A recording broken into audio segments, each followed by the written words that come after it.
है खेसारी जी की टीम के लोग खेसारी जी टॉर्चर कर किस तरीके से परेशान किया जा रहा है कि मुझे ब्लॉक करने की नौबत आ गई है। सबको अनफॉलो किया। हाँ, मैंने खेसारी जी को अनफॉलो किया क्योंकि उन्होंने मुझे ब्लॉक किया हुआ है। क्या आगे गाना आएगा सपना चौहान जी के साथ? नहीं, अब नहीं आएगा। कुछ विवाद हो गया है पब्लिक है।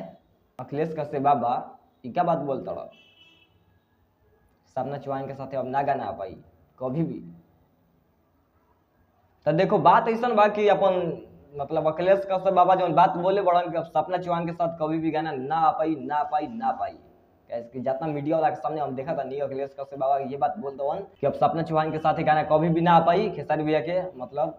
हाँ तो भाई देखो बात ऐसा बा कि अखिलेश कश्यप बाबा तो गाना खाली लिखा था ठीक बा, कैसे कि जे मैनेजर बा जे अपन सरकार के मतलब सपना चौहान के चलते बहुत गाना हिट भइल बा ठीक बा। 100 मिलियन 200 मिलियन 500 मिलियन पहुंचल बा। हाँ गोरी तोरी गलिया लागेला रसगुल्ला गाना बहुत बड़ा लेवल का रहे ठीक बा। गोरी तुहार गलिया मतलब गाना बहुत अच्छा रहे भाई बहुत। और कल जो गाना आई अपने सरकार के उसने जो दबा के एकदम प्यार मोहब्बत आशीर्वाद दी जान तो मोहर नैहर के। हाँ जो गाना आई वीडियो मोहर नैहर के बहुत अच्छा सॉन्ग बा, बहुत बड़ा लेवल के बा ठीक बा। और अपन अखिलेश कश्यप बाबा ये बात बोल के मतलब हाँ अब का बात बा। और इनका के तो सबके पहचानते हुई सपना चौहान के ठीक बा। जब से आई हुई भोजपुरी इंडस्ट्री में तब ले अपन सरकार के साथ में काम कैले भाई ठीक बा। और का बात बा कि अखिलेश कश्यप बाबा बोल ले बवन कि ना कोई का ना कभी भी कुछ तो रीजन बा, बाकी सच्चाई वही पता नहीं के चलल, जैसे चली वैसे हम बता देब ठीक बा। जो सबके तो सरकार के फंसावे की साजिश के लिए बा के रचेले बढ़िया ठीक बा। और उतना हमारा खुद पता नहीं है कि क्या हम बता पाई कैसे कि अपन सरकार के मारे के कौन कौन धमकी देले बड़ा सब बस 2 लोग इतना मालूम बा कि 2 लोग बा ठीक बा। और एगो लेडीज एगो हाँ सब कुछ जानत थी के बा ठीक बा भाई हमार। तो ये बतावे खातिर रही कि अपना सरकार के साथ में अब सपना चौहान के गाना कभी भी ना आ पाई, इंतजार केहू ना करे ठीक बा। हो जब देव अब कभी भी गाना ना आ पाई ठीक बा अपने सरकार के साथ सपना चौहान के।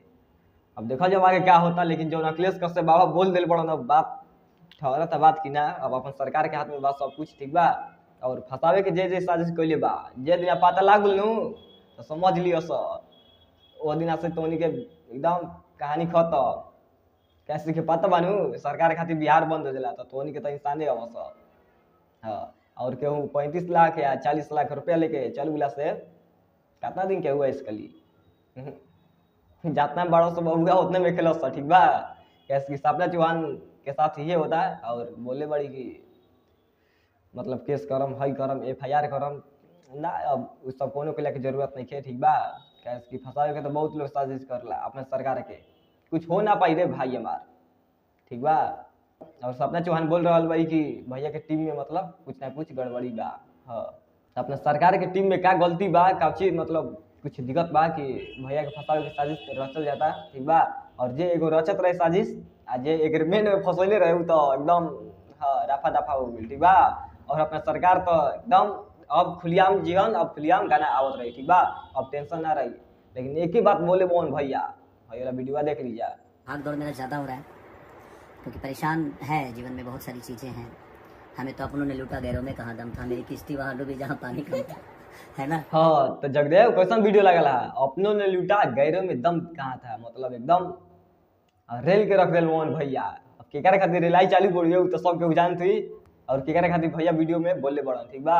और के रहे क्योंकि भाई पता हुई कैसे कि सरकार अपन बिना सोचले समझले ना बोल ना। हाँ तो अपनों ने लूटा तो गैरों में दम कहाँ था, तो वो भाई अपने आदमी रहे ठीक बा लूट ले लस भैया के भाग गई ठीक बा। तो यही से अपन सरकार बाहर कर दिल टीम से बहुत अच्छा हुए। लेकिन देखा जाओ अब सपना चौहान के साथ में अगला गाना आ रहा बा कि ना अपन सरकार के साथ हुए इंतजार बा। बताओ जी बहुत जल्दी खुशखबरी ठीक बा विनोद। बाकी लोग अगले गाना के एगो पोस्टर छूटे वाला बा, बाकी चल तनी मिला फिर अगला वीडियो में लेकर कुछ अलग अंदाज में भाई हमार। और वीडियो अच्छा लगली तो लाइक कर दे, वीडियो ना अच्छा लगली डिसलाइक भी कर सकते जा ठीक बा। और चैनल के सब्सक्राइब भी कर सकते जा। चल तनी भाई पाला के नमस्ते।